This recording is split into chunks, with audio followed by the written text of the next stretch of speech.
Hey guys, Sarah coming at ya. I was just inside taking a break and wanted to give a little bit of an update and take the opportunity to do a little bit of education too, as long as we're at it. So currently, Tom, the husband, is on his way home from Missouri. We live up in the UP of Michigan, so 15-hour drive, getting two Anatolian Shepherd females. And they are, I would have to look, I want to say 6.5 to 7 months old. So just getting into that not so much fun phase. But anyway, so I wanted to take this opportunity to talk about something called Littermate syndrome. Now, Littermate syndrome is a little bit of a misnomer because it's a phenomenon that you'll see it doesn't have to be just in littermates. You'll see it with two dogs of the same age. It doesn't even have to be the same breed of dog. It can be just two dogs roughly the same age, and you can see it happen. That's why a lot of breeders will not sell two dogs from the same litter to one owner. We don't do it typically. I mean, somebody would really have to prove that they have the time and knowledge to adequately take two on. I mean, if you think about it, getting two out of the one litter is, I mean, it's twice the time that's required, twice the money. I mean, it's no joke. So, but Littermate syndrome. Okay, so what is it? So not everybody agrees that it's a thing. We definitely do, and we've seen it time and time again in our own dogs, as well as in dogs that we've acquired the same age at the same time.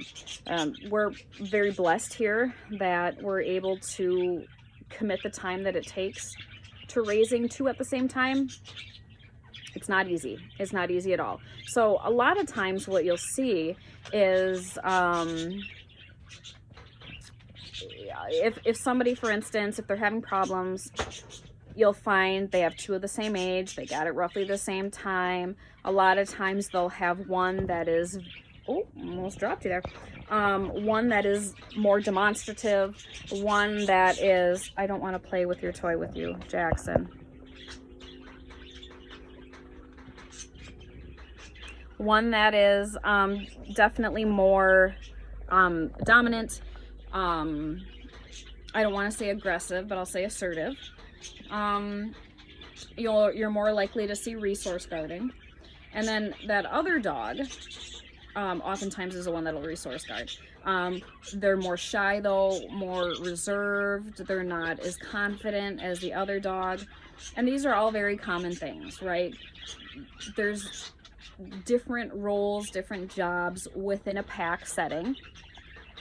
And that's fine, and it's good, and it's necessary. But the thing is, we are their pack, right? We become one of them. I'm gonna try to set you up here. Okay, so you know, we essentially become their pack, and we don't want them, though, thinking that, you know, they could ever engage with us like we're one of the pack.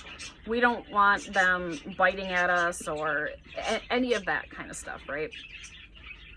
So what do? First of all, you avoid getting two at the same time, because if you don't, what'll happen is that one that is more outgoing, that's braver, the one that's just, a lot of times will be more tenacious than the other one, that will just continue to manifest itself, which isn't always a bad thing.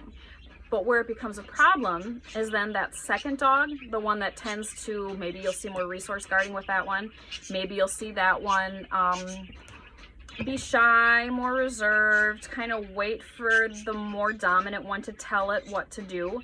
The problem there is that dog never evolves out of that. That dog kind of always stays in that subheading, if you will, and they never get to grow up to their full potential of being a really confident dog. And nobody wants a fear biter that's like probably the worst kind of, if your dog's gonna bite, in my opinion. Maybe you feel like you can't trust that one as much, so you don't want that to happen. So what do? You avoid it, first of all. But if you end up in that situation where that's what you've got, or like what we're going to do, like when those girls come in tonight, when they get here tonight, what is the first thing we're going to do from the get-go? We're going to separate them. So that's the first thing we're going to do. Don't humanize this too much. Don't, go into this thinking, this is awful, it's like splitting up a foster family and sending them to different foster homes. Don't humanize it too much, okay? Just stay with me on this. You want to break that relationship, that bond, that codependent, that's probably the best word that I can think of. You want to break that codependent behavior, because you want that dog that's shyer, that's down here and always waiting for that other dog to tell it what to do. Can I eat now? Is it okay if I eat? Am I safe? Do I know what I'm doing? Am I smart enough to do this? Am I confident enough to do this? Like, I don't know, with somebody telling me what to do. I'm not really sure what to do here. You want that dog to go from down in here. You want it to go up here. That's what you want. You want a dog that is confident enough, especially when you're talking about, we raise Anatolians, a livestock guardian dog. You need dogs that are really independent thinkers and don't need to rely on somebody else. Like, are we going after this? Like, am I alerting to this? Yes, I am. We are. Okay, let's go. You don't want that. You want a dog that's like, I can do this. I'm not scared of anything. I'm not shy about anything. I got this. So that's what we want. So we want to take the confidence and way down here that's suppressed. We want to build that up. So we separate, first of all, and we spend a ton of time one-on-one training, just me and one dog. I'm establishing a bond, I'm establishing a relationship, and we're just hitting it from the ground running. And it's the same thing that we do with our litters that we had. So last year we had a litter of 11, and that was rough. That was really time consuming, but it's necessary to get a confident dog, because in that litter of 11, we had behaviors and personalities all over that spectrum, which is great. But they need to learn that it's not just this pack of 11 forever. Now, one day you're going to be separated and expect to do big things. And you want to instill confidence in them to be able to do great things. So when these dogs come in, we're going to start right away. We're going to get separated. And then what I'll do is I'll take each girl and they're going to work with one of our existing dogs. So it's going to be time learning each other. The previous owner has briefed me very, very well about what their personalities are like. So I have a good idea going in what it's going to be like. But you still never know, because the behavior and stuff there, where they were born, where they've spent their whole life, where they're comfortable, is one thing. And when you get them to a new scenario, you can have a completely different dog. It doesn't mean the person you're getting that dog from is lying to you or holding anything back from you or trying to be sneaky at all. Just a lot of times you'll see big shifts in behaviors and personalities. So number one, we got to watch for that. And I'm going to match them up with dogs that are not dominant, aggressive, I'm going to knock you in your place kind of dogs. So I already have a couple ideas of who we can pair with, and they're young yet, they're puppies really, that they're going to want to play and get energy out and just get used to sights, sounds, smells, activities, movement of our dogs, our livestock, our people, our woods, our predators, all of it. It's a huge eye-opening experience for them. So it's a big adjustment, big change. So it's just going to take time and patience, repeat 1,000 times the same things, but it's going to be very important to get that that broken up.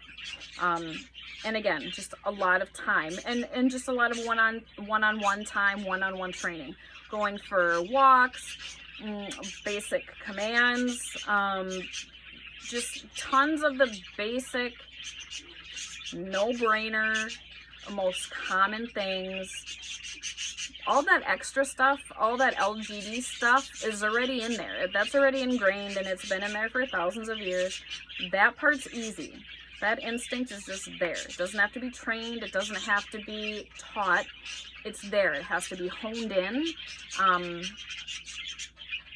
But that extra stuff does have to be taught. How to work on a leash. How to respect the leash. How to walk with and respect your handler. All that kind of stuff. And slow process, but you know, it's worth it. So that's probably the best way. That's kind of a generalized briefing of what littermate syndrome is, how to avoid it, and then if you're in that situation, how to combat it. Because it's something that, you know, you don't want just kind of festering forever. You want to break that dynamic up and just kind of stop that enabling type relationship that is probably there, and you'll end up with a much happier and more successful dog, which means a happier and more successful entire operation, relationship, the whole 9 yards. So I hope that was helpful. If you have any questions, don't be afraid to drop them in the comments. Please like, subscribe, all that jazz, all that political stuff. Let's just get all that, not political, but business, the business end of things. We'll get that out of the way. If you like and share the video or subscribe, that helps our channel to grow, and ultimately that's why we're here, is to try to just do a lot of education and help teach people and maybe give a new perspective on things. And yeah, but if you have any questions, comment, reach out to us, shoot us any emails or messages or texts or whatever, and we'll get to your comments and questions. And thanks for watching, guys, and we'll come back at you soon with an update and updates along the way when we get these girls and kind of how their training goes. So thanks, guys. We'll talk to you soon.